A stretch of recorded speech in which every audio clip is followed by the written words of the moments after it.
Welcome to the sixth part where we are discussing the heat exchanger piping and we are discussing the layout aspects. We have already covered a few of the layout aspects in which we discussed through 3D model pictures in last video. In this video, we'll try to cover three interesting facts where we can optimize the layout aspect, piping layout. So let us start with the video. In previous videos, we have already discussed how we are going to do the exchanger piping and how we are going to keep the required spacing in between. In this video, if you see what we are doing, we are just this one. If you look at this, if the nozzle inlet and outer nozzles are there, these are the simple commonly used arrangement. If we change it to this one, elbow nozzle, okay, or we can change it to this one, then we can have a very simple piping, and we can, and there is a reduction in elbows also. As shown, using elbow nozzles saves elbow. One elbow we have already saved here. Reduction in overall height of the exchanger, which is very important. We can lower the whole system to some extent, and also a much simpler piping configuration as compared to simple nozzles. Okay, this is just a typical example where we have taken the elbow nozzles and rectified the piping. So you can see we have lowered the exchanger and we have saved few elbows. But we have to do this in consultation with mechanical only. We cannot do on our own. We have to discuss first with mechanical. Mechanical will get a confirmation from vendor. Then only we can proceed with this kind of arrangement. Second part is change in flow direction.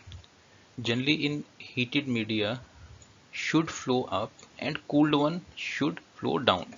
And even more important, when there is a phase change while passing through the exchanger, example evaporators and condensers. However, when liquid or condensing gas phases passes through the exchanger, this rule becomes a preference only.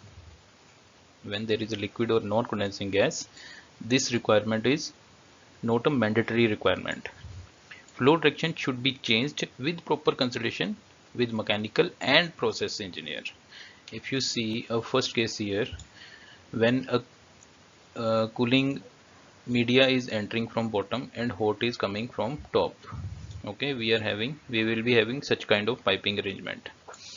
But if we change the flow, cooling media is entering from top and hot is coming out from bottom, then there will be a simpler piping. Okay, in this view, if you see, the flow is like this.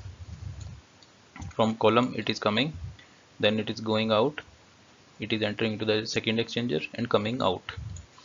Now what if we are changing the flow direction?